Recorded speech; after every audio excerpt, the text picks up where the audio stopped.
Riesling, kids, it's not just sweet. Actually, the vast majority of it is dry. Riesling's usually dry.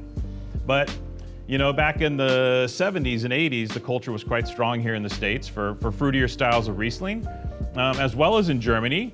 Fruity styles of Riesling reigned, and because of that, you know, we as a country, as a wine drinking country, have the impression that, oh, this bottle means dessert wine. And that's not the case. It's not the case in the vast majority of the instances.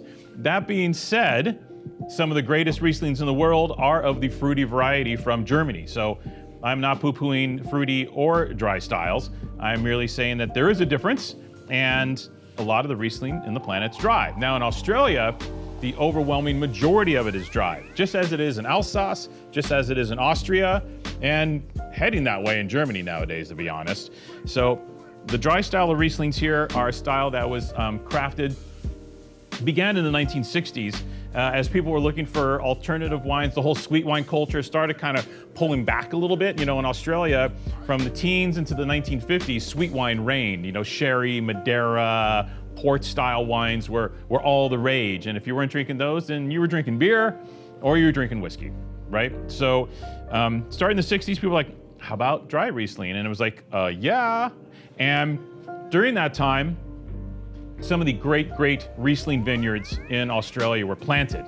This is the halcyon moment for great Riesling vineyards in Australia. One of those vineyards that was planted, and a true Grand Cru for Riesling in the world, no matter how you slice it, is the Florida vineyard. Now, Florida was planted in the Clare Valley. The Clare Valley is a wonderful, unique, distinctive wine growing area. Actually, northeast of the Barossa Valley. So we're in South Australia here. And we have some warm days. We have some cool nights. Perfect scenario for a great dry Riesling. The Florida vineyard was planted in the 1960s. So the vines here, all of them are at least 50 plus years old.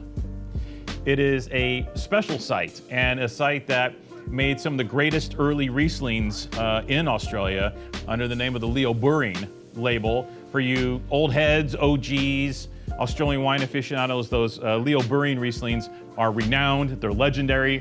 The ones from the 70s actually have some screw caps on them, and they're absolutely gorgeous wines. They're cult classics amongst the dry Riesling community. And those wines were produced from from the Florida vineyard. The Florida vineyard now is owned by the Berry family of Jim Berry Wines, and they make a Florida vineyard Riesling, iconic, treasured, just like the Pusey Vale Contours, you know, that level, Grosset's Polish Hill, that level of Riesling. But they also make a junior Riesling from this same vineyard, which this always kind of gets me, you know, because there's not a lot of young vines, you know, in the Florida vineyards. Most of these old original plantings, the vines are super healthy.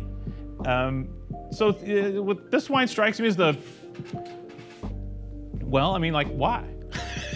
You know, it's one of those, you know, if all the vines at Chateau Margaux were the same dirt and the same vine age and everything, and Margaux was like, okay, we're gonna take half of it and make a $600 wine, we're gonna take the other half and make a $100 wine. Okay, right? Such as it is with this wine. So according to them, there are a few select parcels in the vineyard that achieve full phenolic ripeness, but at even a naturally higher acid level. So what they get is, what they're looking for with this wine, for the junior version, is perhaps even more tension in the wine. They're looking for that hum.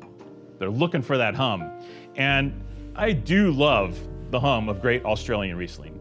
Australian Riesling has a wonderfully distinctive character to it that kind of skews maybe a touch more Moselle-esque without the slate. But what happens is when you don't have the slate, you have these intense lime characters that come through. This key lime component in Australian Riesling is just near and dear to me. I adore sticking my face in a glass of Australian Riesling, man. It is a hoot.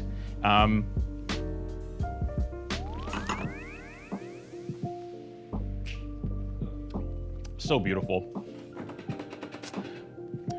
You know, they do eat a lot of seafood in Australia. A lot of shellfish, a lot of shrimps, yabbies, and all that fun stuff. And this wine is just blinkers, oysters. Boy, this is great oyster wine. And what I love about this wine is that Florida vineyard, those old vines give you structure. There's structure here. There's power here. And I don't get to taste the Florida, the top bottling that often. It's quite rare, and not a lot of it comes to America.